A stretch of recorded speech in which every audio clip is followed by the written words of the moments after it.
The House will come to order.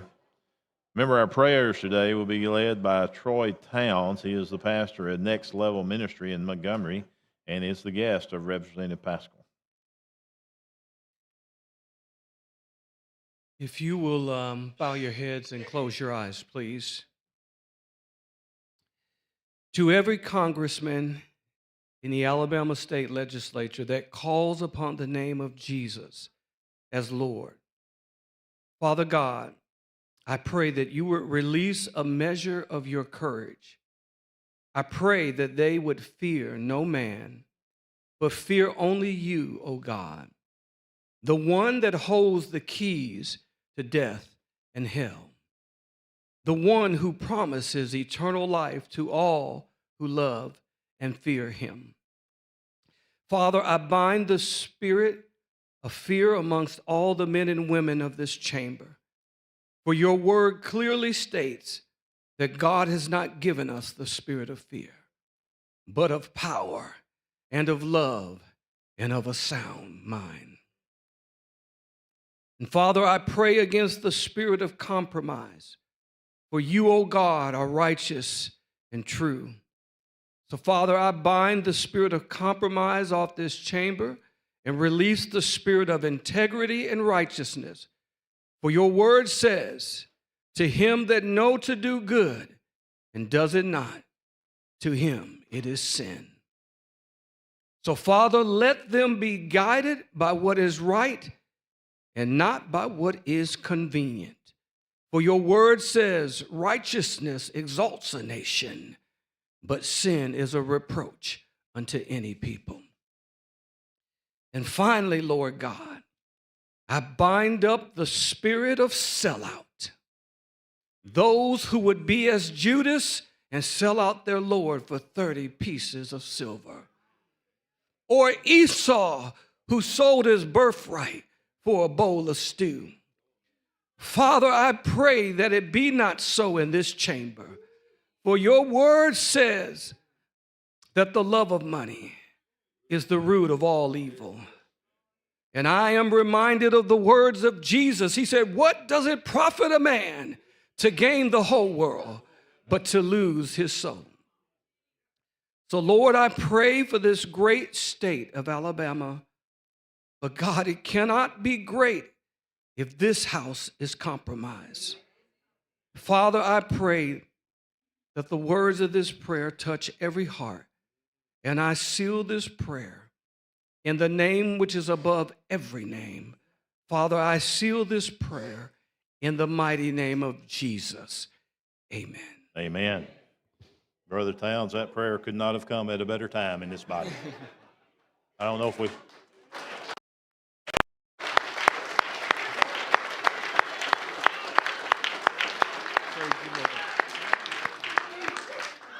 Maybe we should just have revival after that. Amen, amen. Remember, today's Pledge of Allegiance will be led by Walker Fettner. He is the 8th grader at White Plains Middle School and is a guest of Representative Robinson. Stand, salute, pledge. I pledge allegiance to the flag of the United States of America and to the republic for which it stands, one nation, under God, indivisible, with liberty and justice for all.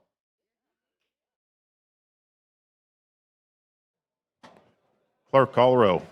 Mr. Speaker, Albright, Baker, Barnes, Bedsole, Blackshear, Bolton, Boyd, Bracy, Brinyark, Brown, Butler, Carnes, Chestnut, Clark, Klaus, Collins, Colvin, Crawford, Crow, Daniels, Datcher, Drummond, Dubose, Easterbrook, Ellis, England, Ensler, Estes, Faulkner, Fiddler, Fincher, Fort, Garrett, Gidley, Gavan, Gibbons, Gray, Hall, Hammett, Harrison, Hassel, Hendricks, Hill, Holt, Jones, Hollis, Hulsey, Hurst, Ingram, Jackson, Jones, Keel, Kirkland, Lamb, Lands, Lawrence, Lee, Lipscomb, Lomax, Lovern, Marcus, McCampbell, McClammy, Mooney, More M, More P, Morris, Myrick's, Nelson, Oliver, Paramore, Pasco, Pettis, Pringle, Rafferty, Ream, Reynolds, Rigsby, Robbins, Robertson, Ross, Sellers, Sells, Shaver, Shaw, Shiree, Simpson, Smith, Sorrell, Stadhagen, Standridge, Starnes, Stringer, Stubbs, Tillman, Travis, Treadaway, Underwood, Wadsworth, Warren, Witt, Wharton, Wilcox, Wood R. Yarborough.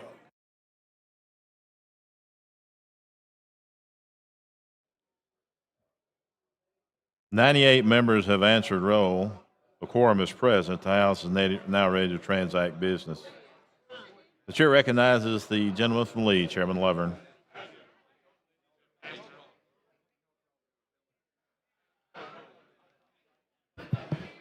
Thank you, Mr. Speaker. I request leave of absence be granted for absent members. Are there any objections?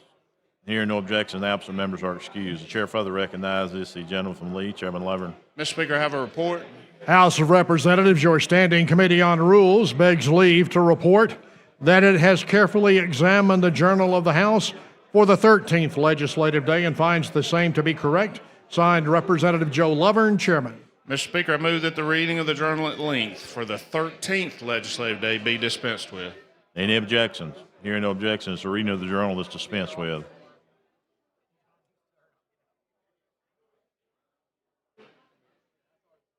Mr. Chairman, let's have floor privileges for RSA and their examiners, please.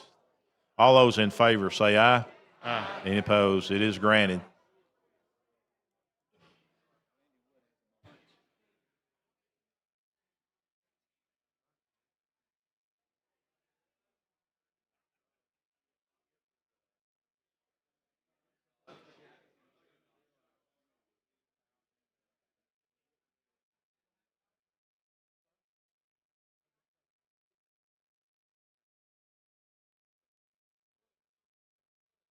The chair recognizes the gentleman from Mobile, Pro Tem Pringle, for making announcements.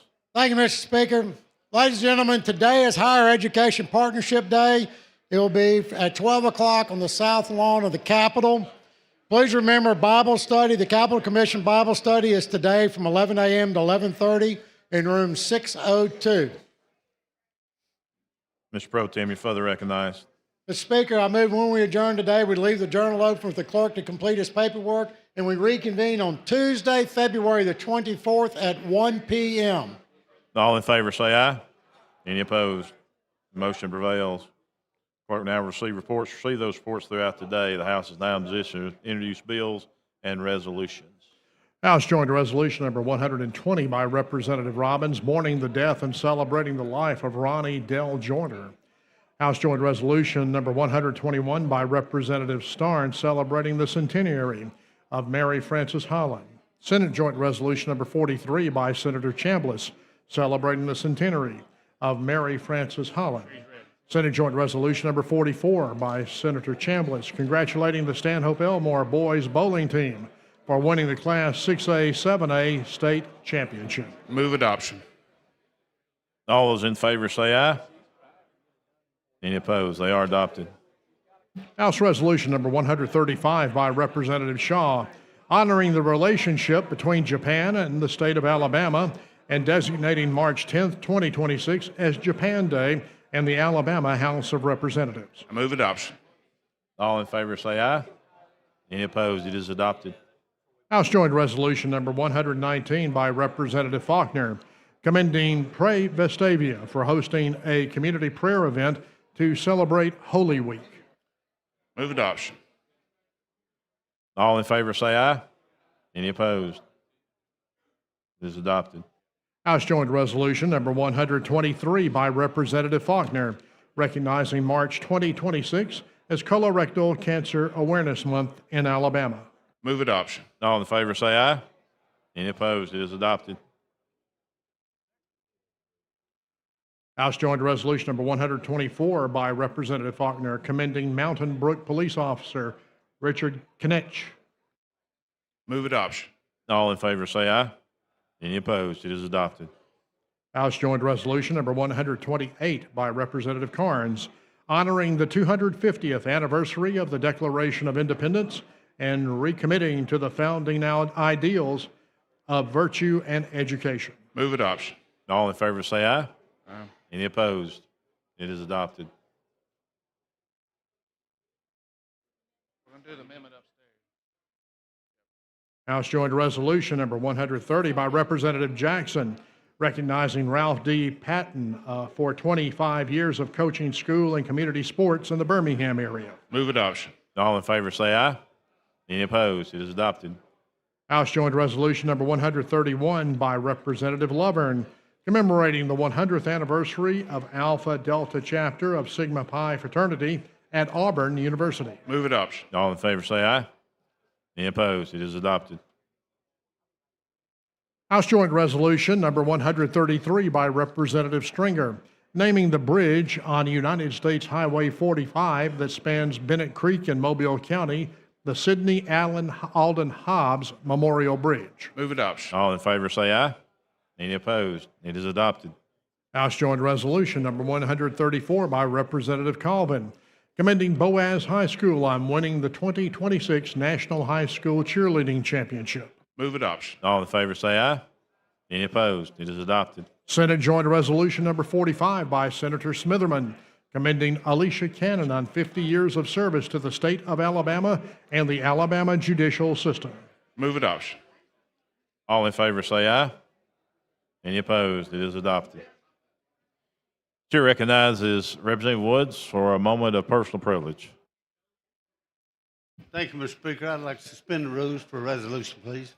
All those in favor say aye. Clerk, see the resolution.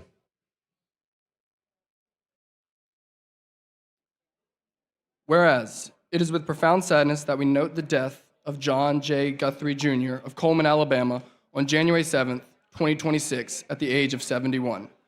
And whereas he was born to John J. Guthrie and Mary Braswell Guthrie on June 13th, 1955.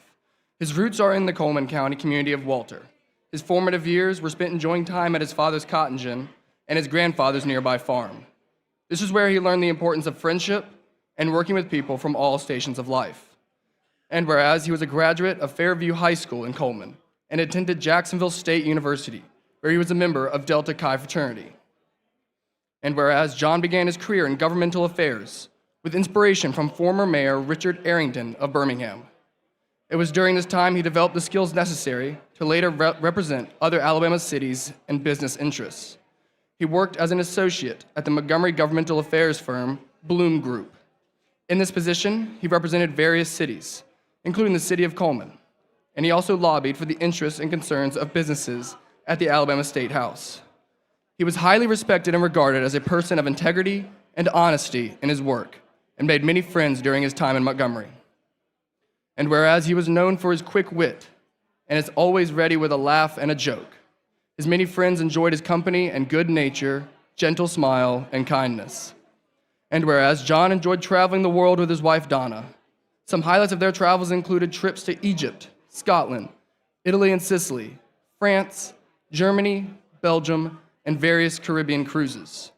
And whereas he was an avid football fan who followed his beloved alma mater, Jacksonville State University, as well as the University of Alabama Crimson Tide. He also enjoyed a wide variety of music, which ranged from ZZ Top to Jason Isbell. Now therefore, be it resolved by the legislature of Alabama, both houses thereof concurring, that the death of John J. Guthrie, Jr. is recorded with deep sadness, and this resolution is offered in tribute to his life, along with heartfelt sympathy to his family, whose grief is shared by many. Mr. Speaker, thank you, and I appreciate the House. Thank you. All those in favor of the resolution say aye. Any opposed? It has been adopted. Representative Wood. Ms. Clerk, let's go to the uncontested local bills, please. On page 58 of the calendar, House Bill number 413 by Representative Bolton, relating to Tuscaloosa County. Question for the body is the adoption of the BIR. Clerk will unlock the machine and the members shall vote.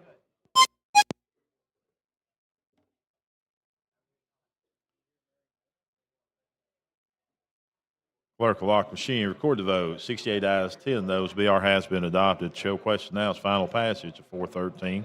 Clerk will unlock the machine and the members will vote.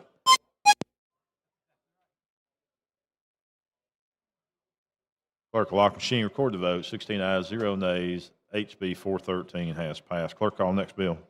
On page 59 of the calendar, House Bill number 439 by Representative Baker relating to Escambia County. Question for the body is the adoption of the BIR. Clerk will unlock the machine. The members will vote.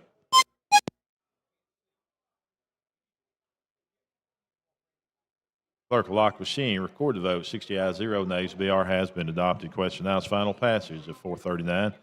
Clerk will unlock the machine. The members will vote.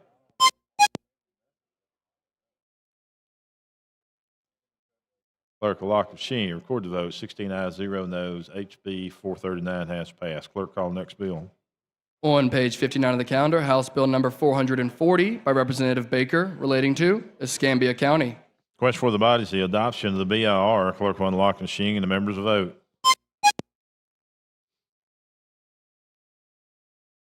Clerk will lock the machine. Record the vote. 56 ayes, 0 nays. BR has been adopted. Question now is final passage. 440. Clerk will unlock the machine and the members will vote.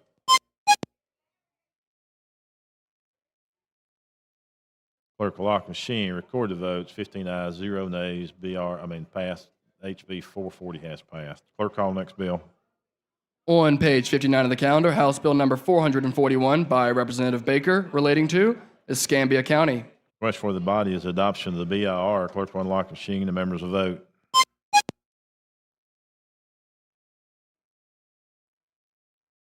Clerk will lock the machine. Record the vote. 56 ayes, 0 nays. BR has been adopted. Question now is final passage of 441. Clerk will unlock the machine and the members will vote.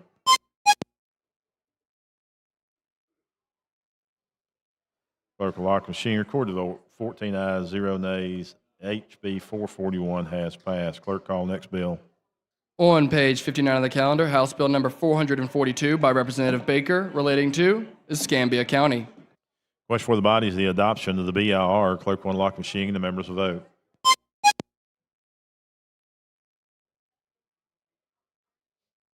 Clerk will lock the machine. Record the vote. 57 ayes, 0 nays. The BR has been adopted. Question now is final passage of 442. Clerk will unlock the machine and the members will vote.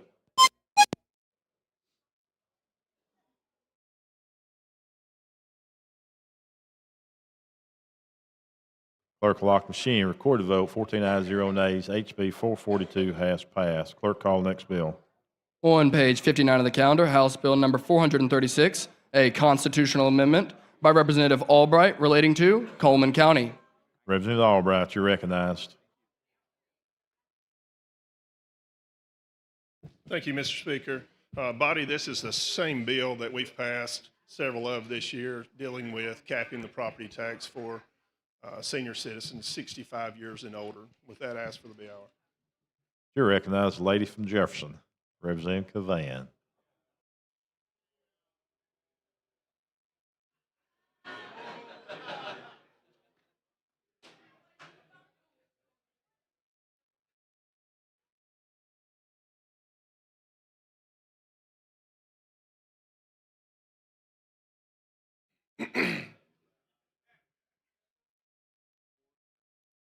You know I like you, don't you? I think so. Your son in the chamber. Is your son still in the chamber? No, ma'am, he had to go back. Okay, good.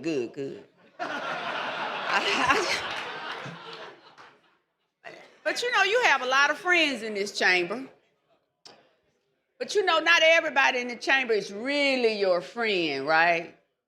I try to be friendly with everybody. No, but I didn't ask you that. I asked you, did you understand that not everybody is really your friend? No, ma'am, I didn't know. You didn't know. You're going to know it right now. You're going to learn it.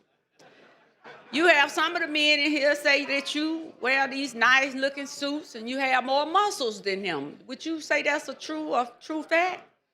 Better watch what you say now. No comment. No. Now, have you gone to see your lawyer before you took this to this podium? I don't have an attorney. You better. Everybody in here need one. Really? But now you're bringing this bill. Is this your first bill? Number 2, you missed me on the first. I missed the first one. Yes, ma'am. But they wanted me to get you on the second one. Who's they? Your friends. I just told you. You missed it in between the conversation. That you have some friends, but you better be careful about who your friends are. Now, you're bringing this bill, why? You don't think it's good to This is my time. This is my time. You have to answer the question this time. So now you're bringing this bill, why? to help our senior citizens. What senior citizens? All or just in your district? Coleman County. Oh, you don't care about the senior citizens everywhere? Well, yes, ma'am, I do. You do? Okay, so you just said for Coleman, I wanted to make sure. I just noticed a lot of you all are bringing the same and similar bill. You know, you're a Republican. We have to keep a good eye on y'all. Because it is too many of these bills being passed around from Walker County to Coleman County. We did a repeal for Coleman County, didn't we? On a bill just a few days ago. Did you support that repeal? Yes, ma'am. You're trying to get reelected. I'm unopposed. Oh. I should have known. With that being said, I just wanted to come up here because some of your friends reminded me that I didn't come to the microphone on your first bill. So we're going to treat this as your first real bill. But with that being said, congratulations on your bill. And at least you have a little bit of knowledge that you are passing legislation for all of the old folks and the seniors. Would you say that? Yes, ma'am. Now, lastly, you wear these, you work out? Yes, ma'am. Outside. Health side, what did you say? I work outside. Outside. Oh, okay. So you just naturally made like this. Yes, So let me just say, your colleague said that you stay in the gym. Are you in the gym? yes, ma'am. Okay, so this is not just a natural physique. It's natural. I think it's time we move on now. Oh, Lord. Mr. Speaker, listen, I just got to listen. But no, seriously, though, thank you for allowing me to come up, Mr. Speaker. But I did want to tell you that the men around here said that you kind of putting them to shame. So guess what? They're going to go work out, too, on the outside. Mr. Speaker said, no, I don't think so. With that being said, thank you, Mr. Speaker. Thank you, Ms. Cavan. Chair thanks the lady. Question for the body now is the adoption of the BIR. Clerk will unlock machine. The members vote.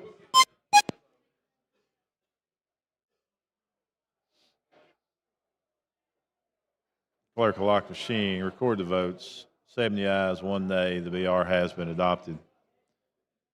Question now is passage of 436. It is a constitutional amendment requiring 63 votes. Clerk will unlock machine. The members vote.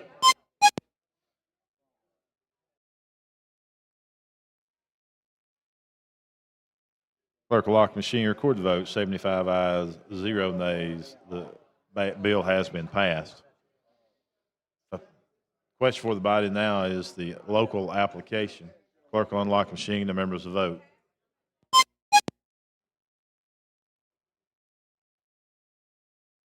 Clerk will lock machine. Record the vote. 64 ayes, 0 nays. HB 436 has passed. Congratulations on your second bill. Hey, thank you, Mr. Speaker. Thank you, body. Clerk, call next bill. On page 58 of the calendar, Senate Bill number 213, a constitutional amendment by Senator Woods relating to Lamar County. Thank you, Mr. Speaker, for the recognition. After Representative Gavan's line of questioning, I'm almost hesitant to say I'm walking up here with the same bill that Representative Albright just carried. So, but this is like we've done several others. This is for Lamar County back in mine, Central Woods District, that would cap property taxes under certain circumstances for senior adults ages 65 and older. This is not my first bill. Okay, good. Question for the body is the adoption of the BIR. Clerk will unlock machine. The members vote.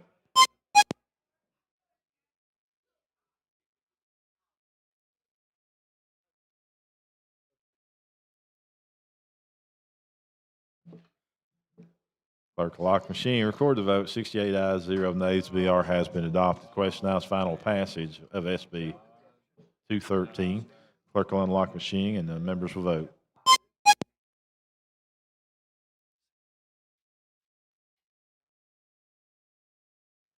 Clerk will lock machine. Record the vote. 66 ayes, 0 nays. Bill has passed. Question now is local application. Clerk will unlock the machine and the members shall vote.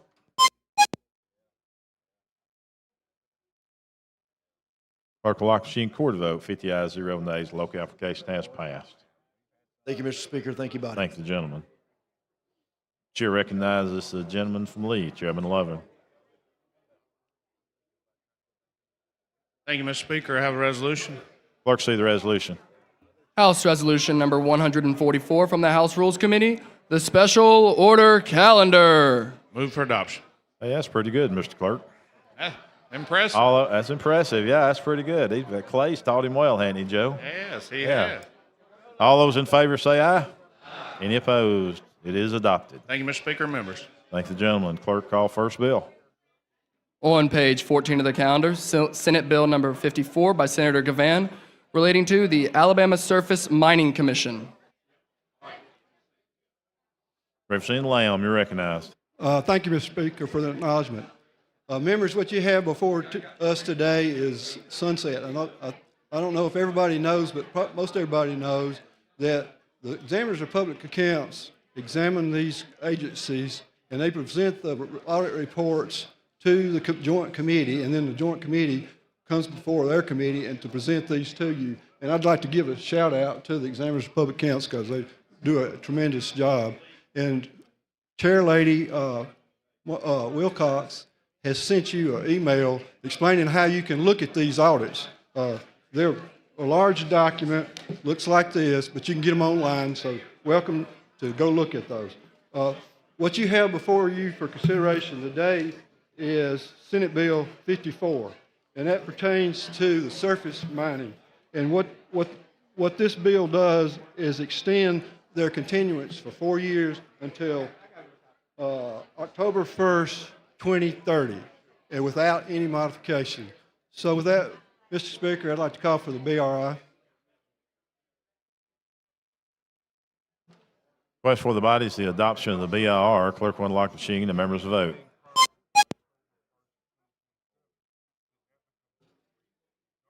Clerk will lock the machine. Record the votes. 92 ayes, 0 nays. BR has been adopted. Representative Lamb. Thank you, Mr. Speaker. The next one we have for your consideration is Senate Bill 77. Let's get this one passed. We didn't. Oh. That's just the BIR. Call for final passage. That's okay. Question for the body now is final passage of SB 54. Clerk will unlock the machine. The members vote.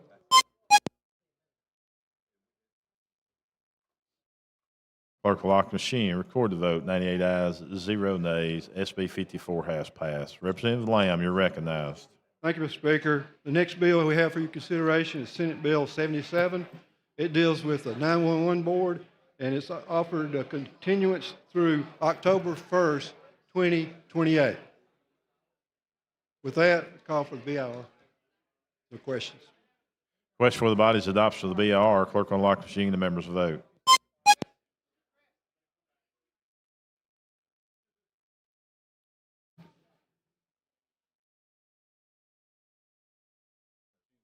Clerk will lock the machine. Record the vote. 102 ayes, 0 nays. The BR has been adopted. Representative Lamb. Call for final passage. That is questions final passage of SB 77. Clerk will unlock the machine. The members vote.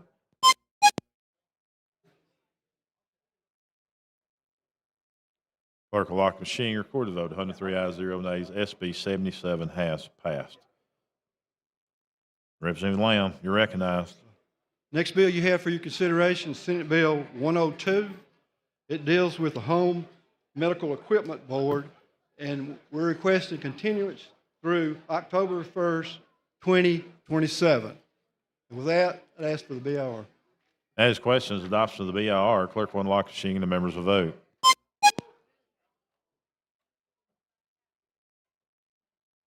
Clerk will lock the machine. Record the votes. 102 ayes, 0 nays. BR has been adopted. Representative Lamb. With that, I'd ask for final passage, please. That is questions final passage of SB 102. Clerk will unlock the machine. The members vote.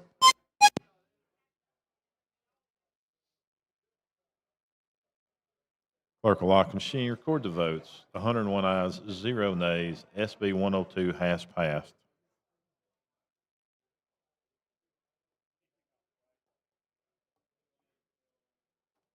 I did final passage.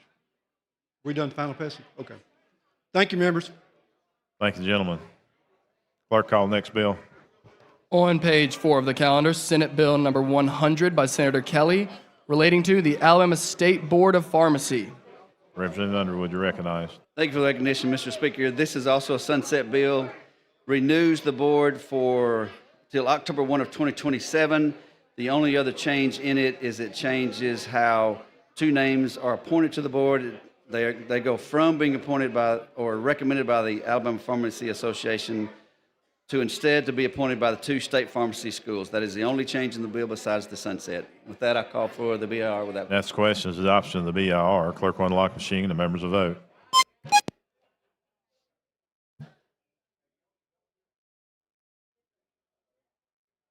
Clerk will lock the machine. Record the votes. 102 ayes, 0 nays. BIR has been adopted. Call for final. Next question is final pass. SB 100. Clerk will unlock machine. The members will vote.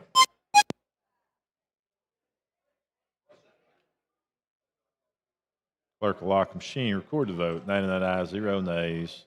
SB 100 has passed. Thank you, Mr. Speaker. Clerk call next bill. On page 15 of the calendar, Senate Bill number 101 by Senator Kelly, relating to the Alabama Board of Electrical Contractors. Representative Underwood, you're recognized. Thank you, Mr. Speaker. This is also a sunset bill. No changes to the code at all. It renews the contractor boards to October 1 of 2028. With that, I ask for the BIR. That is questions. The adoption of the BIR. Clerk will unlock machine. The members will vote. Clerk will lock machine. Record the votes. 101 ayes, 0 nays. The BIR has been adopted. No further questions. I'd call for final, please. That is the question's final passage of SB 101. Clerk will unlock machine. The members will vote.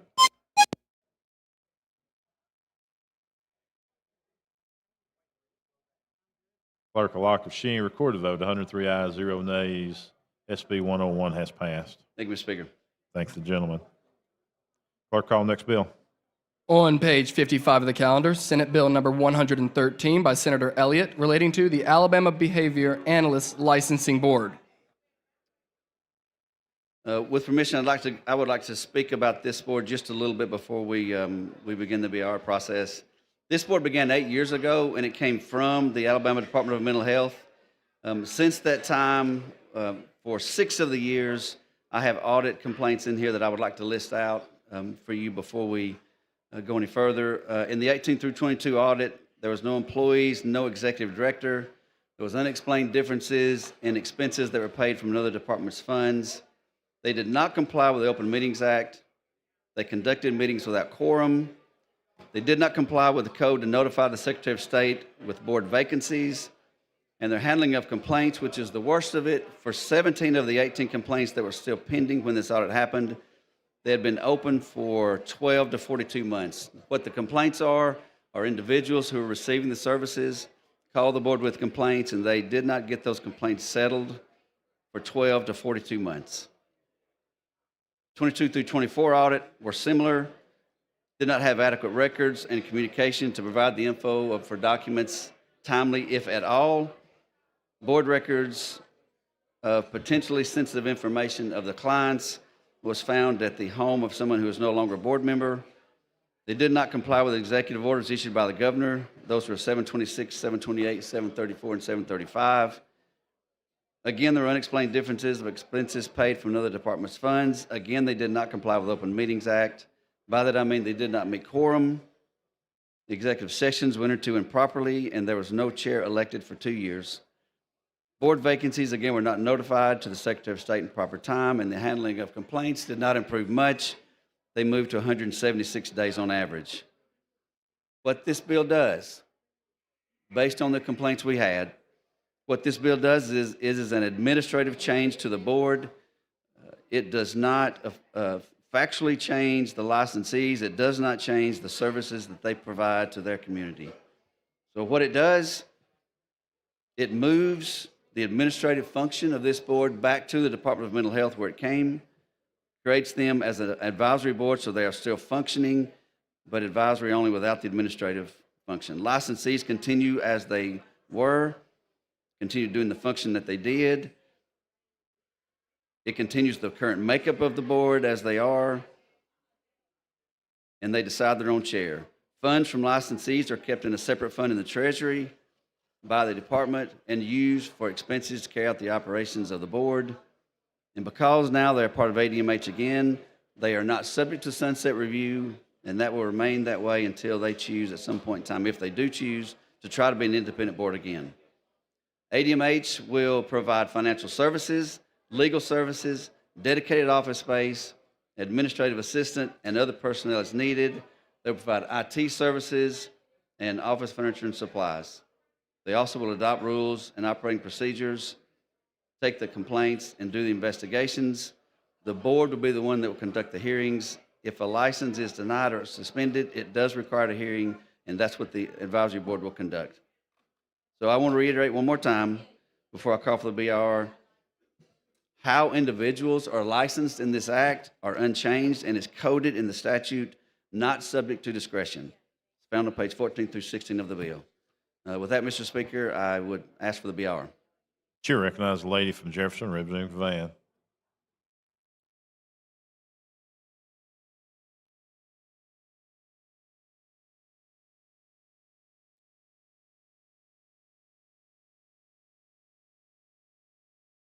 Good morning. How you doing? I'm great. How are you today? I'm good. Listen, Elliot,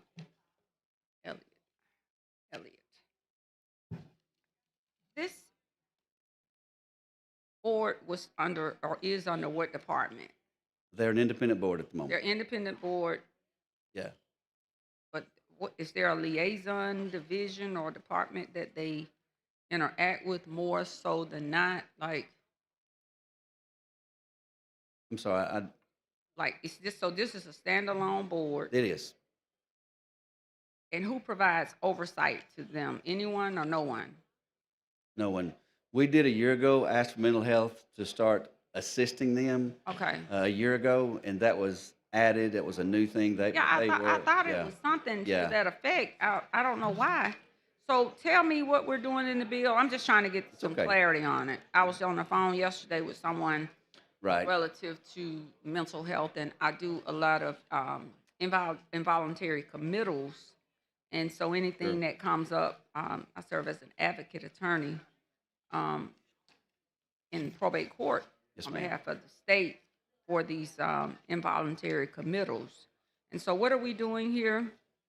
This board is being pulled back into the Department of Mental Health. Should Okay, this bill good. pass? Yeah. Okay. And they will do the administrative function for them. But tell me what all, and I guess my question is more along the lines of the context of what they do. Because mental health is such a huge issue here in the state of Alabama. And I said, I think 2 days ago, in speaking to a group, that we need to do more in this area as we move about. I think it may have been on Faulkner's bill as we recapitulated the matter of the non-disclosure agreements. And I just think that we need to focus more and put more in the budget for that because we have so many families. This disease impacts families. It does. And there are more people in families that are impacted than not. So I guess my You question. talking about autism and that? Right. Yes. And so my thing is, exactly what this board does. And is it a seated board now? Are we reseating them? Do they operate at all? That's what I'm trying to get Sure. to. So we are not changing the board makeup, nor the ones who are on the board. They just will go from a standing independent board to an advisory board. The same people are on it. They're pulled under the Department of Mental Health, who will handle all of the administrative functions, and they will continue to do the advising part of what they're designed to do. Now, I know autism is one thing. I don't think that's everything, but they still will be the ones that are overseeing, advising mental health about what they should do in that regard. Mental health is just going to cover the administrative functions. But they advise on, would they not be, or is this board not in place for all matters of mental illness, not just for one particular sect of people? Yeah, so mental health does a lot of that already. In fact, they have divisions for autism and behaviors. So they already do that. This board just broke off independently. I'm not sure what all this analytical board does for that, but I know whatever their functions are will still be conducted with oversight So by will mental the health. board still be named the same? Yes, ma'am. It'd just be changed to advisory board. Same name with advisory at the end of it. Okay, I just wanted to I would like to Sure. get some more information on this particular board. This is beginning to be a subject that is near and dear to me. And so I definitely want to get further clarity on it. Yeah, our only issue with them was how they conducted their business. Okay. Yeah, that was all. All right. Thank you. Yes, ma'am. The chair recognizes the gentleman from Clark, Representative Jackson.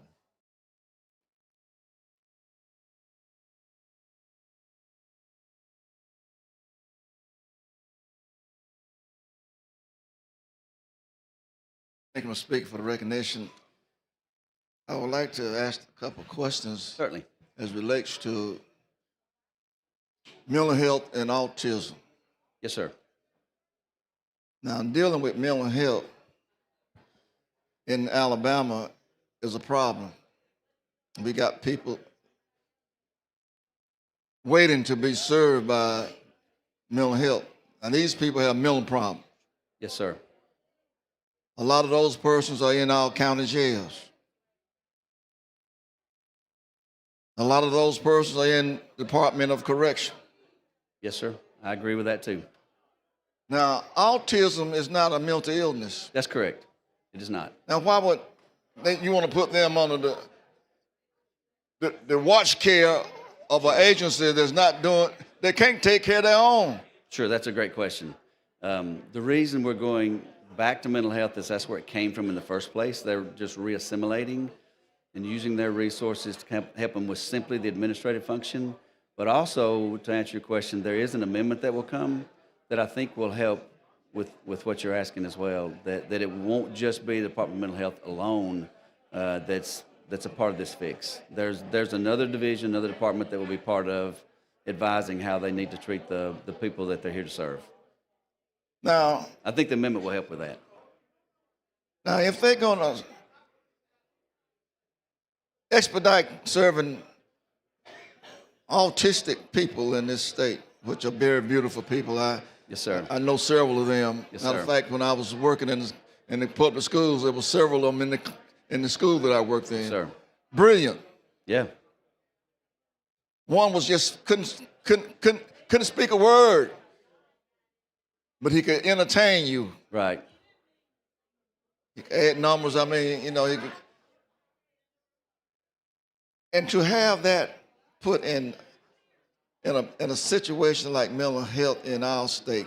Now, I have some issues with mental health always because too many people are suffering and they have to wait too long to get service.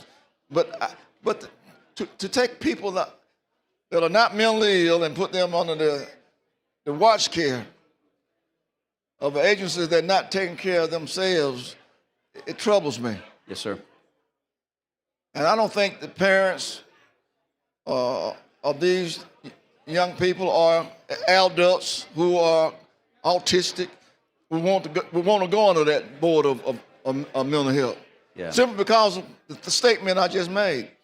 The statement now what? They move so slow to assist themselves. So how can they reach out to help others that need help? That's troubling. Yeah. And I know you want what's best, but I do, yes, sir. But the record speaks for itself. I do agree with you that the demand for the service statewide is more than we have currently to care for it in regards to the mental health issues. I see that at the local level when I was mayor, and I see it at the county level. It's absolutely a problem statewide. This function for this board is going to be administrative only. An executive director is hired. The funds that come in from licensee is covering the cost. So this administrative function can be handled by the board that has resources and people who are there every day. And I promise they will be able to handle that part of it. And we're still going to keep an eye on it, but they're going to handle that part of it because the funds are there and the personnel are there. It's not adding a workload that wasn't there before because they've hired an executive director. So it's kind of a wash with the resources and the funds both. It's a wash. So if this is sunset or not, what happens to the autistic people in this state, the community? I don't know the number of people that will be involved in this. the numbers of autistic people that are in the state of Alabama? What would be the outcome of this if we does not do what we? Fair question. This bill does not affect the function of the licensees of behavioral analysts. It does not affect the function at all. I will tell you that over the last 6 years, the number of analysts has grown from somewhere in the 300s to I think over 1,000 today. We expect that to continue, and the more that come into the profession, the better service will be provided to the people who need it. But this bill does not change how they operate or how they're serviced at all. Licensees maintain and continue as they are, and that's not a subject of discernment. I'm sorry, of discretion. It is coded by statute. So the administrative apparatus of this would be under they would conduct that, but the remaining of the autistic would stay the same. Yes, sir. 100% the same. And should they choose in a few years to say, we think we've got our act together and we want to be an independent board again, they have that option, just like they did the first time. See, a few years back, I mean, autistic is relatively new. I remember working in a school system there. There was a person, they didn't know what to do with it. They didn't know what the problems were. Yeah. Let's go testing, UAB and all this. Nobody knew what autism was. But it's a relatively new condition that we suffer. We don't know the root cause of it. And so it's a way forward, but we need to make sure that those persons get the most professional care that we can offer them. 100%. And I'm still having some issues with it, but we're going to leave it there. I understand. I appreciate your question. Thank you, Mr. Speaker.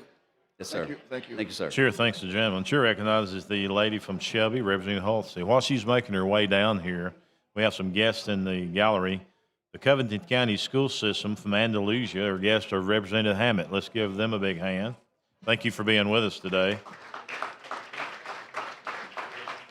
Also, we have the Chancellor's Fellows from Troy State University and their guest of Marcus Perrymore. Let's give them a hand.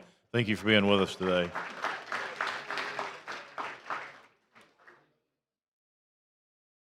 Thank you, Mr. Speaker. Representative Underwood, you and I have been working on this bill for a good amount of time now. I have enjoyed that process and looking forward to coming back shortly to bring an amendment that I think is going to help kind of clarify some things. But I also do want to make sure we're very clear that we're not moving them back under the Department of Mental Health. They're already currently within the Department of Mental Health, who also has a department for developmental disabilities. And I just want to make sure that that's clear. But with that, I thank you for this. I look forward to coming back in a minute. Thank you for working with me on it. I appreciate it. Chair thanks the lady. Chair recognizes the gentleman from Madison, Leader Daniels.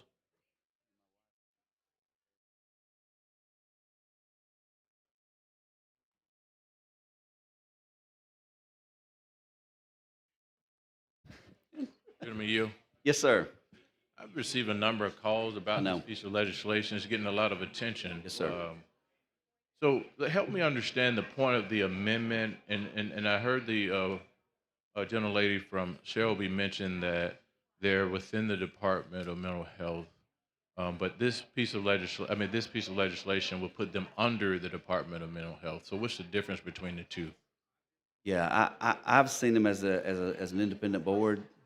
Okay. Functioning independently, and 8 years ago they came from the Department of Mental Health and started their independent board.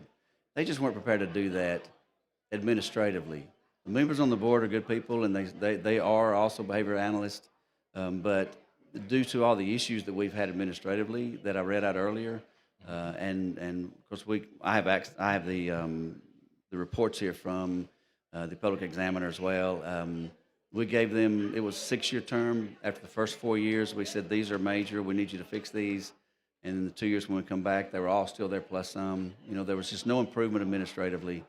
So they will be now back under, as an advisory board, under the Department of Mental Health.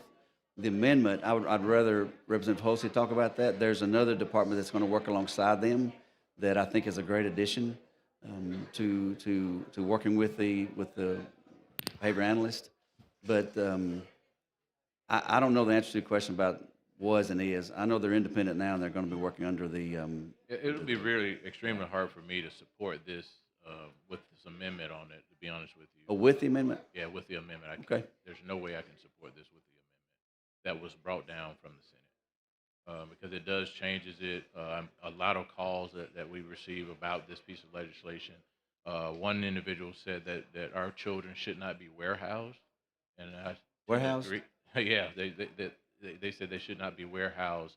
There are some real issues that are very sensitive issues that really begs the attention of individuals that are experts in this area. And so it's just that just a number of emails and calls with Yeah. different things. And so I'm not as well versed on this on the what you just described to me. And so, but I've heard a lot of concerns about the actual amendment more so than the actual Interesting. bill itself. So could you explain the warehouse to me? I'm sorry, I just didn't understand what that That's the meant. term that the lady used on the phone. She feels like if they're under the Department of Mental Health, that there's not the expertise is not there to really be able to help separate the treatment, the way they're treating other individuals that falls under the Department of Mental Health, where their expertise is. And so they feel like that the level of competency is not going to be at the level that it needs to be, and the actual advice. You was talking about an advisory committee, unless there's someone that's a more of an expert in this particular area for dealing with children with autism. I don't see how the Department of Mental Health will be able to take this on as a subject matter expert. And so I think that she's meaning that Yes, sir. she don't want a one-size-fit-all approach to where when folks are dealing with individuals that they're that's mentally ill, that they have an expertise in that, but Right. they're dealing with children with autism is totally separate. It is. I agree with that. And so the board as it is today, the 7-member board will be the advisory board that will be making the recommendations about the treatments going forward. They have to be nationally certified to be licensed in Alabama, so that's part of the credentials. And none of that changes. The licensing doesn't change at all. Stays the same. And so this bill, though, Do you only- support the amendment? I do. Okay. Yeah, I do. It adds in the department to be advising mental health on how they interact with people with autism. It adds another level of expertise. So you think that the Department of Mental Health has the expertise to I think this board The- now the- has the expertise. and so what Mental what health is role going will to be an mental- administrative function of it. Okay, and so administrative functions. So help me understand the administrative. Is that just writing checks or Some of it, something on yeah. the financial side? Some of it, yeah. Is the scope beyond just a financial implication? It's every administrative function of a board. It's making sure quorum is there, making sure open meetings acts are abided by. It's making sure that you get motions in seconds. If you go into executive session, it's done for the right reason and done in the right way. It's all the administrative. It's taking the complaints from the members, not from members, from the individuals being served. And They'll so- take the complaints. They'll initiate an investigation. But even the board itself, the advisory board So handles. if they those don't have the investigations. expertise, how are they going to investigate something that they don't have an expertise on? Well, the advisory board is involved in that, just like they were before. So why do we need the Department of Mental Health if the advisory board is going to handle all those functions? All the advisory board would do in that regard would be doing the investigation, assisting with And that. what power will the advisory board have? Will they have veto power to push back on the Department of Mental Health? Has that been identified? For what? The advisory board, you're saying that the Department of Mental Health is only going to do administrative work on this, but you also mentioned that they'll handle all the complaints. I just see if it's only administrative, I don't know that the Department of Mental Health has the expertise or have the subject matter experts to even deal with anything outside. If it's about checks and grants and all those things, I think we have other departments that can handle that administrative function. But it appears to me that their role is not necessarily identified within the legislation as to the limitations. Mental health, Yes. their role. So, let's go with the person you said made the phone call. Would that person prefer for them to be in another department besides mental health? she's only mentioned that they don't think that the mental health Department of Mental Health is the right appropriate place for them. But when I'm talking to you and you're mentioning that the administrative function, if it's as clear, as simple as has there been some mismanagement of funding or something? To the reason Funding? what's the reason for the administrative oversight with the Department of Mental Health? Sure. That this advisory committee, you mentioned that they've been operating, what did you say, 6 years? 4 I think years? it's 8 years, but I have 6 years of audits. Okay, and so help me understand the actual issues that Certainly. we've identified that warrant them to have administrative oversight from the Department of Mental Health, and how is the Department of Mental Health going to improve or correct the function, the issues that we've seen with this particular board? Sure. I'll start at the end if I could on that. I read out the audit findings, and I'm happy to go over those with you at any time. There are policies that I think we all would agree that any functioning board must adopt policies to enact their purpose. Open meetings and compliance, record keeping and communication, public records request, separation of board members, expense and report tracking. Those are policies that the Department of Mental Health produced for them because in 8 years of service, they didn't have any. Okay. So they had no operating guidelines over 8 years of just the functions, the day-to-day function kind of thing.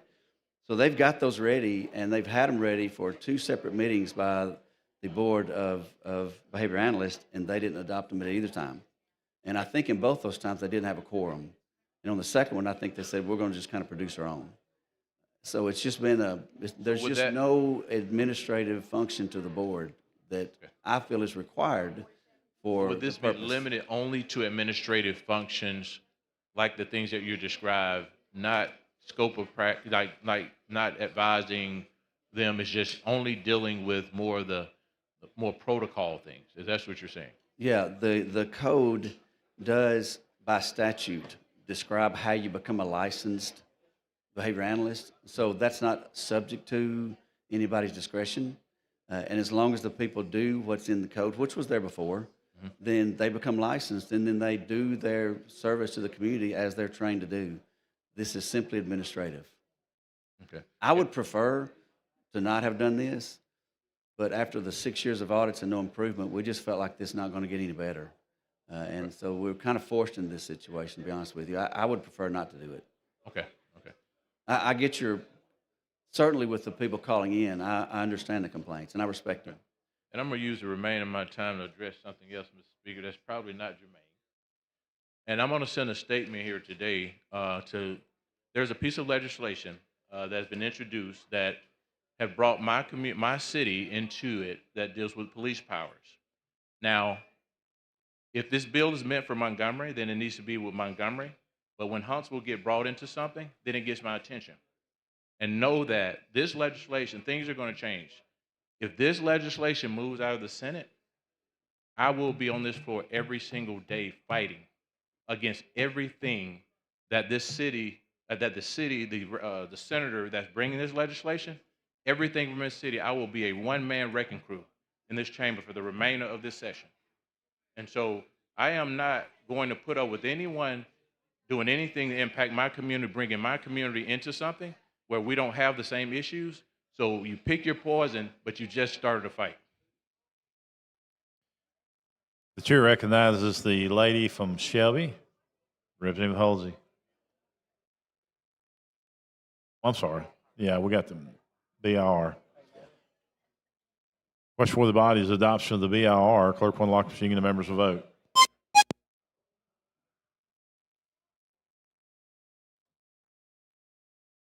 Clerk will lock the machine, record the vote. 95 ayes, 1 nay. The BIR has been adopted.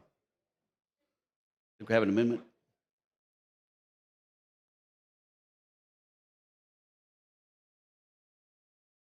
Representative Halsey, you're recognized.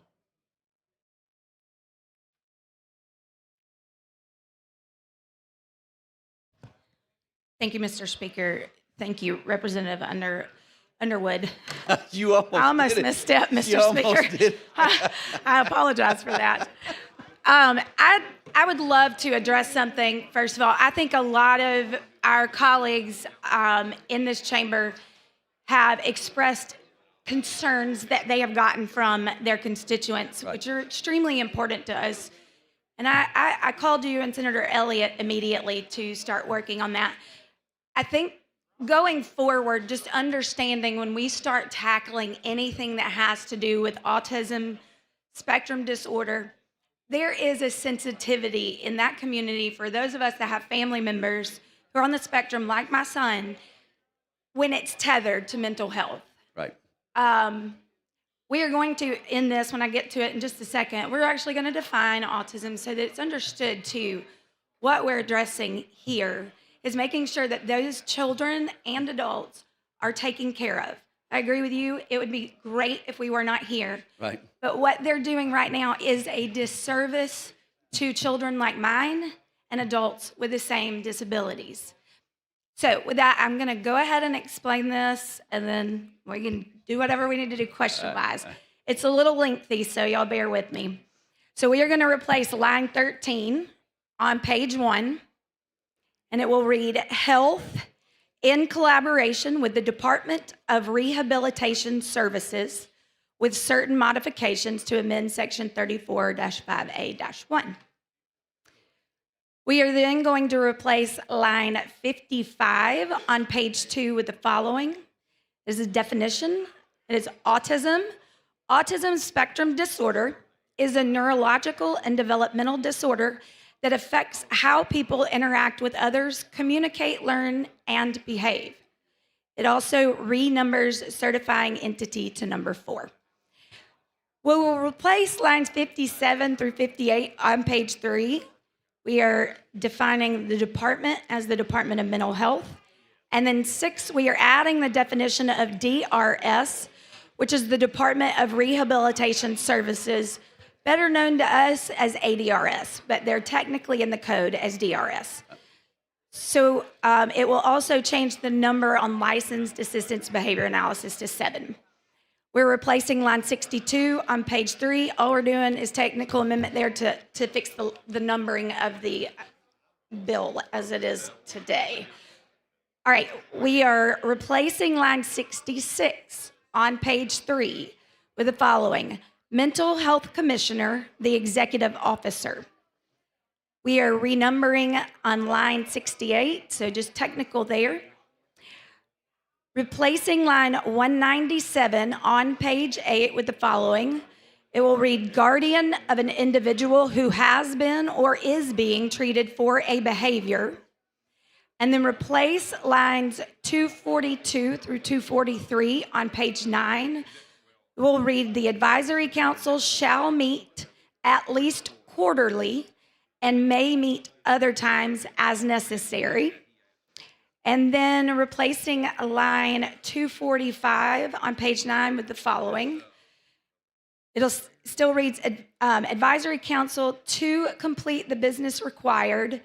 Members of the advisory council may participate in regular meetings of the board by means of telephone conference or similar communication equipment pursuant to the Alabama Open Meetings Act, Chapter 25A of Title 36.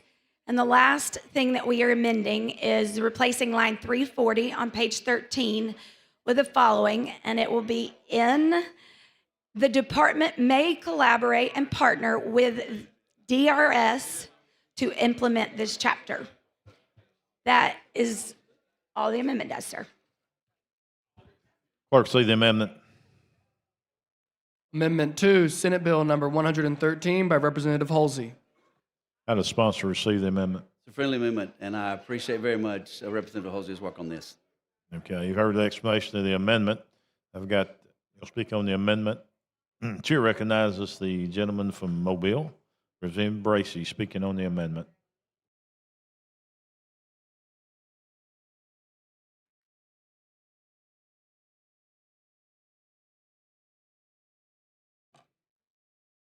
Thank you, Mr. Speaker. With the lady you? Yes, sir.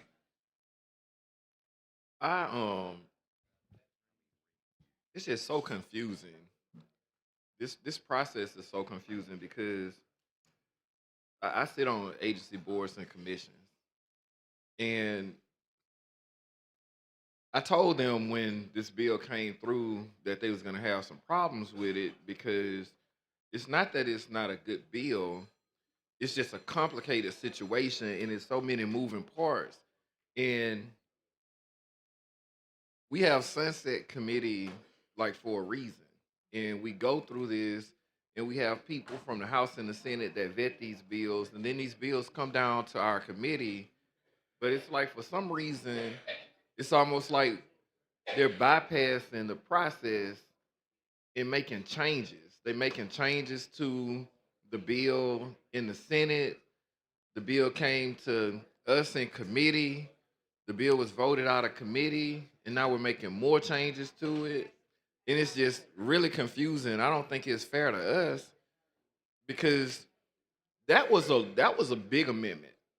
And for us to vote on something that we're not aware of, we don't quite understand, we haven't read, it hadn't been vetted, it hadn't went through Sunset, even though 2 or 3 people have discussed it, I just think it's not the right process. It's just really not, it's not the right way to do this bill.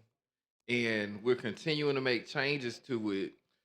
And if I'm confused, and I read the bills, if I'm confused, I know the public is confused. The public that's been calling me, the people in my district, I just got an email from somebody named Camille McDonald in my district.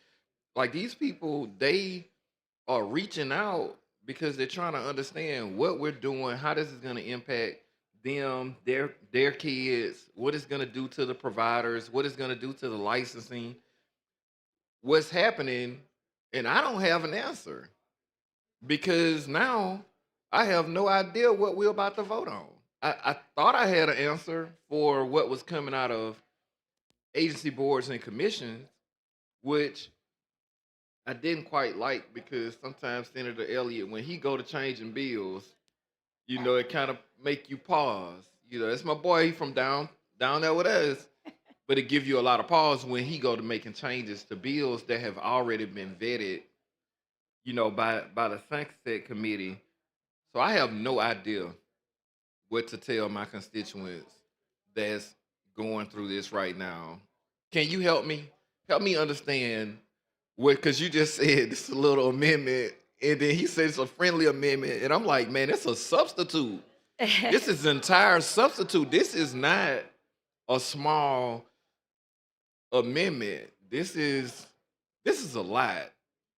And I understand the pressure, but sometimes we have to slow things down. I understand it's something that's needed because, you know, by sitting on the committee, I could understand what we've been dealing with for the last about 6 years. But to just move so quick, one thing about this body, we create situations to have unintended consequences all the time. And what we do, sometimes we just move too fast to try to correct the situation. If it took 6 years to create this problem, we can't think we're going to fix it over the weekend. And with a substitute, when I got my packet, I get a packet of bills every day, and I read them. This is not in that packet. And it's not in the packet because this was not substituted. This amendment was not brought and substituted in committee. And if it was, then I would have received the committee sub in my packet and would have been able to read it, digest it, and actually understand what we're about to vote on. And, you know, this is the only sunset bill that we have that we're dealing with today that have this issue. So I will say, I sent this amendment yesterday to one of your colleagues who told me that it was distributed electronically to each of you. So I apologize for that. Effort was made. If you didn't get the email, I was under the impression that y'all received an email with this amendment attached. So I know it's not in your packet, but I did get with one of our colleagues to have it sent to you guys. I was told it was sent. and maybe I missed it, but that's not. But I guess when this level of an amendment, you see what I'm saying? Like it's just the process and the due diligence. Every piece Sure. of legislation just deserves proper due diligence, and just to know that the bill went through sunset, it went through agency boards and commissions, and it's like, but now we have something else to look at. So maybe we just have a few minutes left. Help me understand the amendment so I can better understand, because I do want to respond to my constituents that's been calling and emailing me about this. And listen, I will put this out to every member in this body. If you have constituents that just want clarity on what we're doing and how we're doing things, I'm happy to speak to any of your constituents about this. This is something that is going to sunset if we don't address it. So we have the option that's in front of us that without my amendment, or we have this amendment which brings changes that were discussed at length to make sure that we were trying to find a way to truly bring some comfort to individuals, knowing it was going to be a challenging process anyway. But that's the intent here. I think you know me well enough to know that I have a child on the spectrum. I am extremely passionate about this. I'm not going to do anything that hurts these kids or these families. I have nothing but their best intention in my heart for this. Do I think what we're doing is perfect? Nothing. I think anything can always be a living, breathing, evolving thing and refined. Right. This today I think it's a great change. Had we had more time, I mean, we don't, I'll own that. Maybe it could be different, but we are where we are because of their dysfunction, and they are not serving these kids at all right now. That is unacceptable to me and the families who have family members that have autism. It's completely unacceptable. Okay. What we heard as their biggest issue. Help me out understand the amendment, because one of the emails that I received, it asked me to support an amendment, but that was before this amendment was drafted, and it was dealing something, if I'm not mistaken, with the licensed behavioral analyst. Just tell me a little bit more about your amendment, because I don't want to have to come back up here. Let me just get clarity on what your amendment does and how that will help the families. Okay, so what we were hearing was we don't like it in mental health. Again, I spoke kind of at the beginning of this, talking about how we are very sensitive when you include autism in mental health. So that is the exact reason that we've added the Department of Rehabilitation Services in this. It's a known state department. We call it ADRS, the Alabama Department of Rehabilitation Services. They do a great job. And they do an amazing job. And Jane Elizabeth does amazing work. Her staff does. They deal with individuals with disabilities from birth to death. So this is getting them to collaborate together in that process. So it's not just mental health, right? It's the advisory council giving recommendations, and then it allows Commissioner Boswell and Jane Elizabeth to work together. We got 1 minute left. How are they going to work together in this amendment? It says on line 2, one, it's saying that they may collaborate and partner with the DRS to implement this chapter. And it is on the front page as well on line 13. So it will be the Department of Mental Health in collaboration with the Department of Rehabilitation Services. Okay, who will have the final oversight? Well, the executive director does. Of what? Of mental health. Of mental health, and they will just work in collaboration. Correct. Okay. All right. We're gonna see. I'm truly happy to help you have conversations with your constituents. Thank you. I want them to feel comfortable. I want them to be at peace. But I'm only standing here today to make sure that those families get what they deserve, and they are taken care of, and they're not taken care of today, and that cannot stand. Thank you, and I do believe that, honestly. Thank you. Thank you. You're welcome, sir. Here, thanks to the gentleman. I've got a number of special guests in the gallery. I'd like to go ahead and recognize the Marshall County Leadership Group is here, and we're certainly glad to have them. They are special guests of Representative Colvin and Ross. Let's give them a big hand.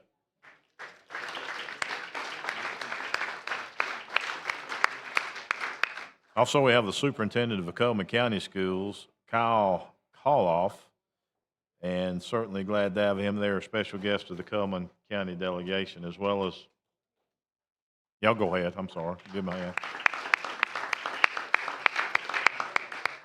We have Haleyville Superintendent of Education, Bill Bishop, with us today, and he's a special guest of Representative Tracy Estes. Thank you for being with us. Okay, we got a couple of lights on. Is you want to speak on the bill or the amendment? Ms. Sam, what do you want? Bill? Okay. Ms. Moore? Where'd she go? Question for the body is the adoption of the amendment. Clerk will unlock the machine and the members will vote.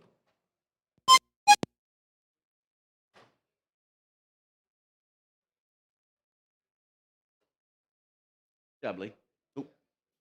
Clerk will lock the machine. Record the vote. 101 ayes, 0 nays. The amendment has been adopted. Thank you, Mr. Speaker. Thank you, Yes, Thank you, ma'am. lady. Representative Thank you for your Underwood. work. Yes, sir. Chair recognizes the gentleman from Mobile, Representative Jones. While he's making his way down here, we'd like to recognize guests in the gallery from Huffman High School, Principal John Lyons, and they are the guests of Rolanda Hollis. Let's give them a big hand. Thank you for being with us.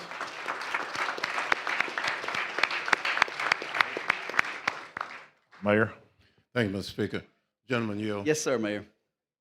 On the subject of autism, Yes, sir. that you've heard quite a bit about. In many communities, there are absolutely no places you can go for services. And the reason we're getting a lot of input from the public about that is those who are able to be serviced in some form are concerned about what we are doing here and whether it will hamper their ability to get services for their family members as it relates to autism. I would hope that we're not setting up a situation where they call mental health and mental health say, well, we don't do that. That's the thing that really bothers me because it's a real serious problem for people not to get services or get directions when they call a particular agency. So I'm trying to determine who's actually going to administer services. The services do not change. The licensed therapists, the licensed behavior analysts that are currently in the field will continue to do exactly what they've been doing under the same regulations and codes that they have been. It doesn't change how they're licensed. It doesn't change how they function. The administrative role of the board itself is what will change. In fact, I don't know if you heard before, when we first started this, I think the number of behavior analysts was somewhere in the 300 range statewide, and now today I think it's over 1,000. I see that to continue to grow. And as it grows, that's good. That's what we need. This legislation does not hamper their services. It does not hamper how they serve their public. I think it improves it because when there are complaints, whenever they may be, and I'm sure they're few and far between, to date, there's not been a board that has responded to those in an appropriate way. The delay time between them is way too vast. 176 days was the last audit, which was in 2024, and that's too long. Their services continue, the administrative improves, and that's really all this bill is designed to do. I just wanted us to make it clear Yes, sir. that this does not hamper service delivery to people who are getting service. That's a fair question, and I hate that they're put in a position to be concerned about that, but I know they are, and I respect that concern. This will not hamper the services of the licensees. Thank you. Yes, sir. Thank you, sir. Chair recognizes question for the body's final passage of SB 113. Clerk will unlock the machine and the members shall vote.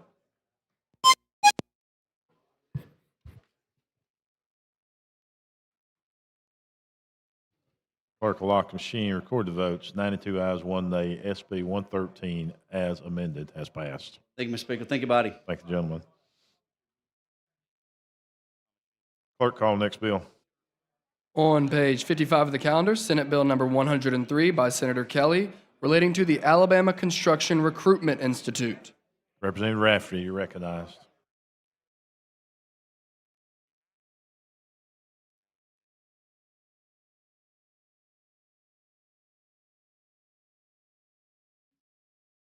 All right, thank you for the recognition, Mr. Speaker.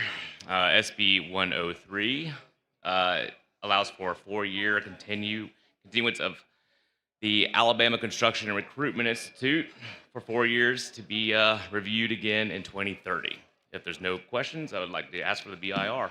That is the questions. The BIR. Clerk will unlock the machine. The members will vote.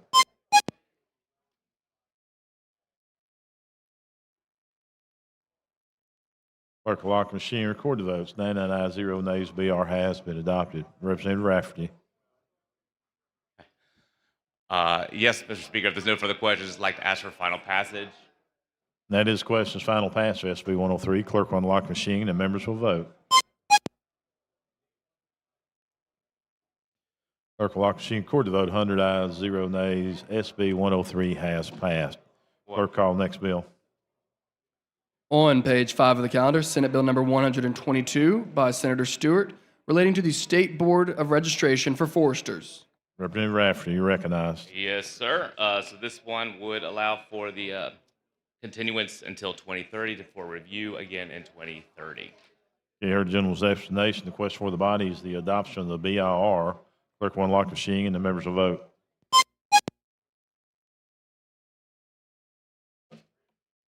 Clerk will lock the machine. Record the vote. 103 ayes, 0 nays. The BR has been adopted. Representative Rafferty. Yes, sir. So this one, SB 127, deals with the Board of Examiners and Counseling. Let's do. Whoa. We got to get final passage. Oh, on this. sorry. Okay. Yep, getting ahead of myself. That's okay. I'd like to ask for final passage. Question for the body is the adoption, passage of SB 122. Clerk will unlock the machine and members will vote.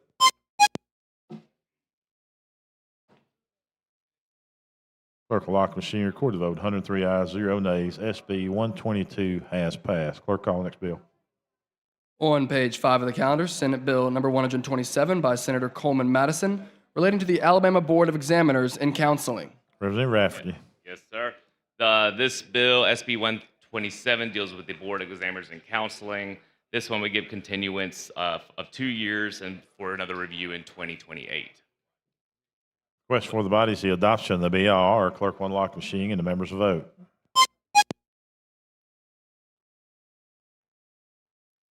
Clerk will lock the machine. Record the vote. 104 ayes, 0 nays. The BR has been adopted. Question now is final passage of SB 127. Clerk will unlock the machine and the members will vote.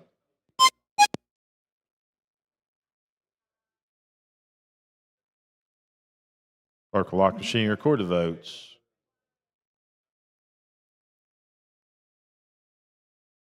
Bill passes. Clerk, call next bill. On page 15 of the calendar, Senate Bill number 128 with substitute by Senator Coleman Madison, relating to the Alabama Sickle Cell Oversight and Regulatory Commission. Yes, sir. Representative Rafferty. Thank you, Mr. Speaker. All right, so this bill would allow for a 4-year continuance in 2030 and establishes it under the Department of Public Health, effective as of October 1, 2026. The reason for this change is because there was a lot of administrative overhead that was becoming a pretty significant expense for the commission under a private contractor. This one would just remove some of that overhead and allow the folks to be able to do what they need to do under the Department of Public Health. Excuse me, let me be very clear. Department of Public Health. Chair recognizes the lady from Madison, Representative Hall.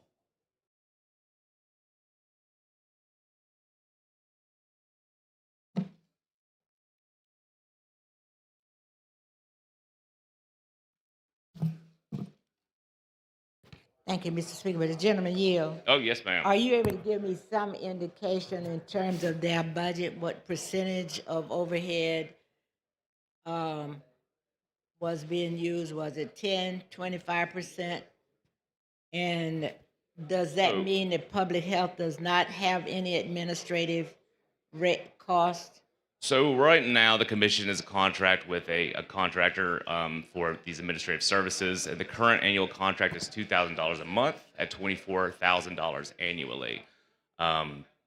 So that's how much money they've been spending there since they're on there. There was a significant issue in the audit that showed that the last time the contract was set was back in 2024, and they've lapsed, requiring the commission to enter into an emergency contract Hold for up, slow continuing down, slow administrative. down. I'm not Yeah. understanding what you're saying. Oh, okay. The commission allowed its administrative services contract with this private contracting service for the administrative services there Sure. to lapse on September 30th of 2024. The lapse required the commission to enter an emergency contract for those to continue those administrative services. This is about an emergency contract where there was no really good review on it. So what this does is puts it under the Department of Public Health until that can be sorted out. Making sure I'm clear. Yes. 2024 contract lapse. Mhm. There was no administrative services provided. There was administrative services, but it was done under an emergency contract, not the normal bid and contract What review does that process. mean? What does an emergency contract look like? Or was it the same? What does that look like? I think that's been one of the big questions that the board, that Sunset Committee had, as far as why this emergency contract was needed, why it was needed to, and why we weren't addressing it, and why it's still taken us 2 years to still really kind of adequately address an emergency contract. So you're saying this was a concern from the board itself? No, this It was just a concern from the Sunset Committee? This is a concern for the Sunset Committee, correct. The board largely, there's been a couple of questions and some issues from the board itself or the commission itself, which I'm happy to go over all those audit findings with you if you'd like to. You don't have to do it here, but if you have them, I'd like to see them. Absolutely. I can give you this little And- sheet right here that has some of them enumerated on here. And I say that because it is certainly a concern for me and many others as it Absolutely. relates to sickle cell Mhm. and the impact that it has on the African American community. Absolutely, and the people that we represent. And so to make sure that we're taking care of business as it relates to that, I just needed to get some more information. It sounds like the approach that you're taking is one, but I'd be interested in knowing, certainly public health would also be charging or having an administrative fee as well. And what would that look like? It probably would be, but I bet they would do their due diligence to be able to get the things done. Is kind of my what I would hope that we would. Did see we from the have department. conversation with public health? Say what? Did we have conversation with public Yes, health? we absolutely did. So Yeah, right.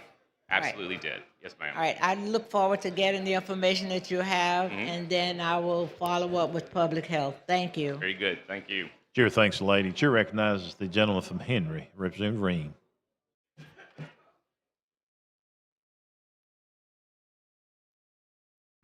Thank you for the recognition, Mr. Speaker. Representative Rafferty, this is very important to my district, my Very constituents. important to mine as well. And that would be an understatement, really. Just want to verify, this will not reduce any funding, services, or any of the programs No. at all. If anything, it would allow them to be able to do the work that they need to do, as opposed to having to worry about an emergency contract with a group that perhaps was not doing all their due diligence that they needed to do. So. Well, I appreciate your work on it, and I'm going to support that. Thank you, Mr. Speaker. Thank the gentleman. Question for the body is the adoption of the BIR. Clerk will unlock the machine and members will vote.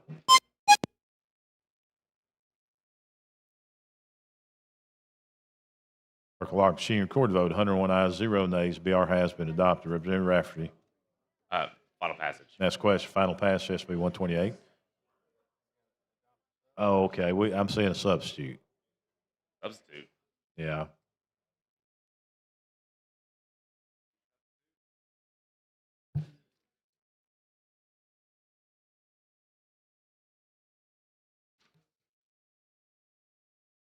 Okay. Margie. Maybe we got some, maybe the paperwork's messed up. Wait a minute, we'll see, Representative. I tell you, while they're going through that, we got some special guests. If we can get them to come on in. Mary? We'll let them work through that. Representative Moore has got some special guests. If it's okay, we're going to ask for floor privilege. Everybody okay? All in favor, say aye. Any opposed? Ms. Moore, I know this is special for you, and I want you to tell us why, okay? This is my granddaughter, Amber. Those of you that's been here a long time, y'all remember me making her Halloween costumes and stuff in advance on the floor of the house, and especially when she was Wonder Woman. So this is Amber. I just wanted to introduce her. We have Jaden.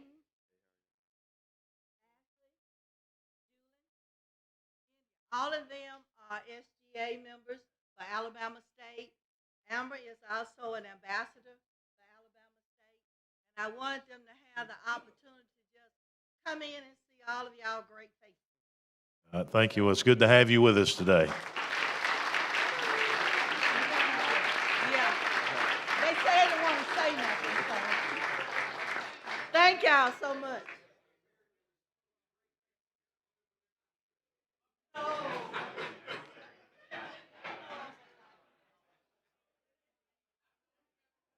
While we're working through this bill, also, we have some special guests in the gallery, Chad Holder and Nathan Fuller of Colbert County and Muscle Shoals School System.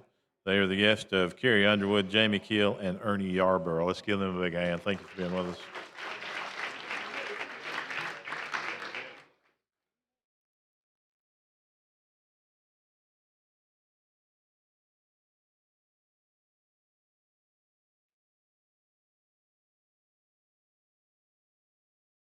Representative, let's carry this one over the call of the chair and bring it back, okay? You carried the request. Request to carry it over until the call of the chair. All in favor of carrying the bill over to the call of the chair to get straightened out, say aye. Any opposed? It has been carried over. Clerk, call next bill. On page 55 of the calendar, Senate Bill number 78 by Senator Carnley, relating to the Board of Examiners of Assisted Living Administrators. Mr. Pro Tem. Thank you, Mr. Speaker. Ladies and gentlemen, this bill just continues the Board of Examiners for Assisted Living Administrators for 2 years and puts them back on the regular 4-year rotation. With that, I move adoption of the BIR. That's questions, adoption of the BIR. Clerk will unlock the machine and the members will vote.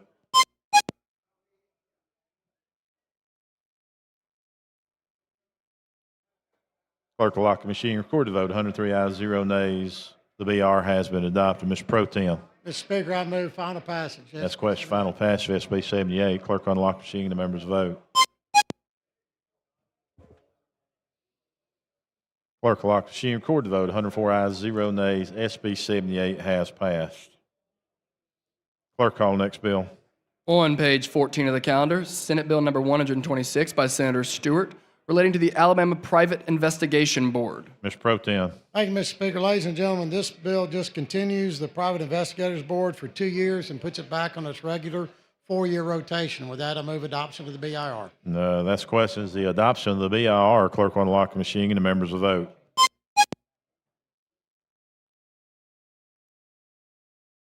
Clerk will lock the machine, record the vote. 104 ayes, 0 nays. The BR has been adopted. Mr. Pro Tem. Mr. Speaker, I move final passage. That's question, final passage for 126. Clerk will unlock the machine and the members will vote.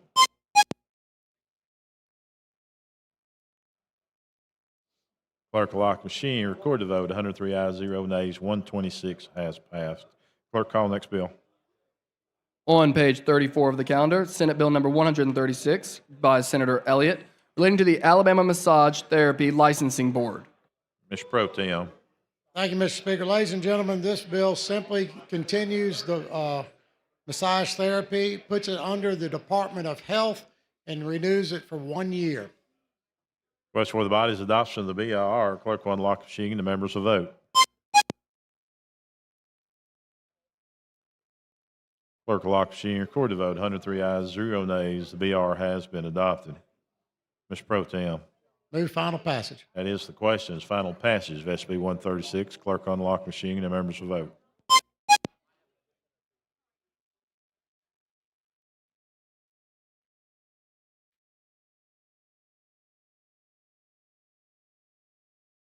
Clerk will lock the machine, record the vote. 103 ayes, 0 nays. SB 136 has passed. Thank you, Mr. Speaker, and thank you, Chairman Wilcox. Clerk, call next bill. On page 16 of the calendar, Senate Bill number 104 by Senator Kelly, relating to boards and commissions. Chair Lady Wilcox. Thank you for the recognition, Mr. Speaker. This is one of the final bills. Is the one thing that the Sunset Committee, and may I take a moment to ask them to stand up to be recognized? Yes, ma'am, you can. Could the members of the Sunset Committee please stand so that you can be recognized for your hard work all year long?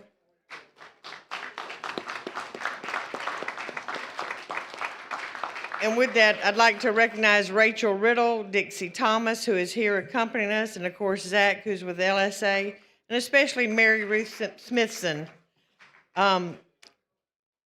These sunset bills take a year-round approach. And then one of the things SB 104 addresses is that one of the deficiencies we saw is that these boards needed more training on governance.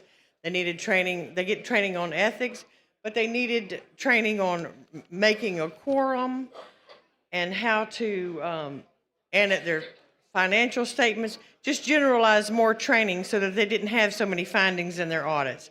So that's what SB 104, it says that all board members serving October 2026 shall complete the board governance course. That will be offered online, and that will be a course developed by our very able Alabama Department of Auditing, which is the Alabama Department of Examiners of Public Accounts. So I'd like to ask for the BIR, please. That is questions. Adoption of the BIR. Clerk will unlock machine and the members will vote. Where is it? Clerk will lock machine, record the vote. 101 ayes, 0 nays. The BR has been adopted. Representative Wilcox. I'd like to call for final passage if there's no questions. That is the questions. Final passage of SB 104. Clerk will unlock machine and the members will vote.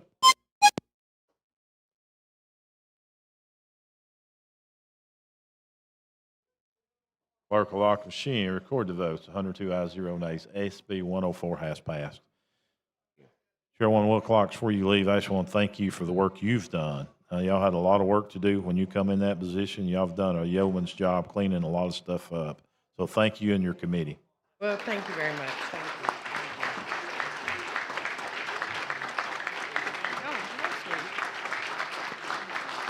you. Thank you.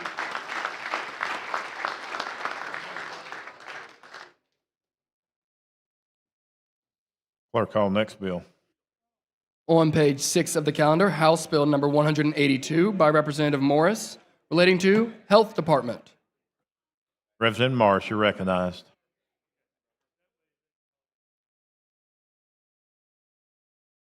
Thank you, Mr. Speaker.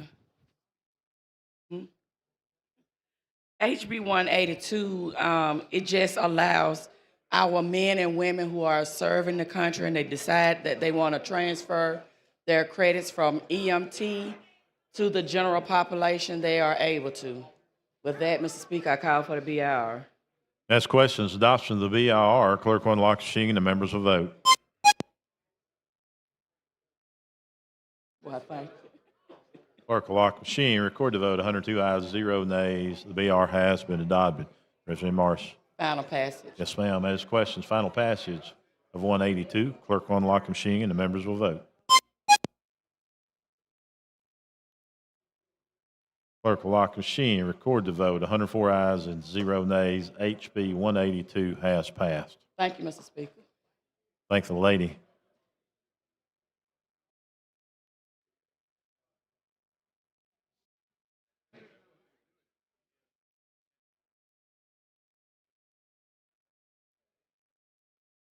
I think they're about finished on this question on the amendment. We'll call him back up real quick.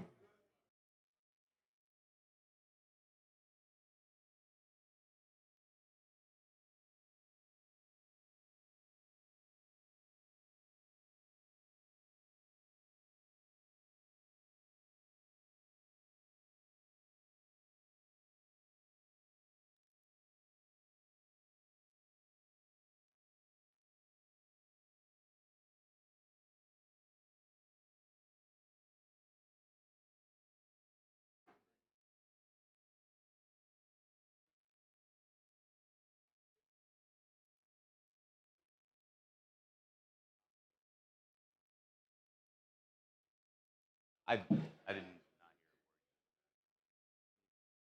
Good? Okay. Representative Rafter, we ready? All right. I think we got it worked out here. It seems to be a little bit more of just some technical terms on here. If you look on.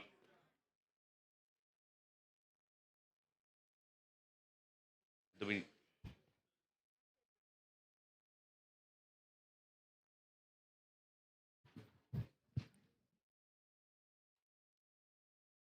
Okay.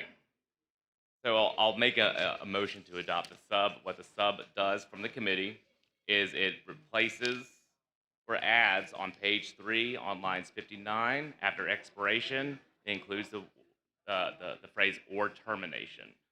On 60, the same thing, expiration or termination. So this would read this way. Any contract or binding agreement, the administrative services executed by the commission before the effective date of this act shall continue in effect until expiration or termination as provided by its terms.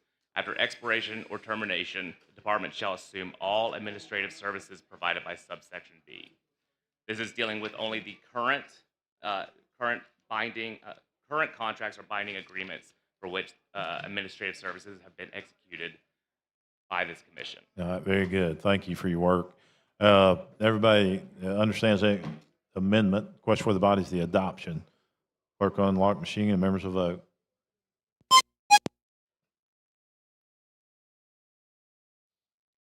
Clerk will lock machine.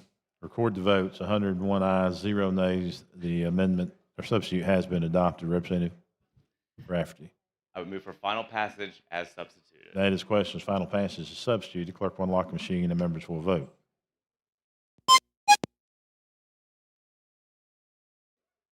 Clerk will lock the machine. Record the vote. 103 ayes, 0 nays. SB 128 has passed. Thank you, Mr. Speaker. Thank you, members. Thank the gentleman. Chair recognizes the gentleman from Shelby for a moment of personal privilege. Representative Pascal. Thank you, Mr. Speaker. Members, on your desk, you should have a copy of the America 250 Community Grant Opportunity. Also, the clerk should have sent that to you also on Tuesday. So what is America 250? As we approach July the 4th, we want to encourage you to share this with your city leaders. There's an opportunity for each city to receive $2,600 for its grant money to help support our celebration. There's a catch to it. It's first come, first serve. We only want to allocate 100 grants throughout the entire state. So please share this with your communities, your city leaderships. And once again, thank you in celebrating America 250. Thank you, Mr. Speaker. Thank the gentleman. Chair recognizes the gentleman from Mobile, Pro Tem Pringle.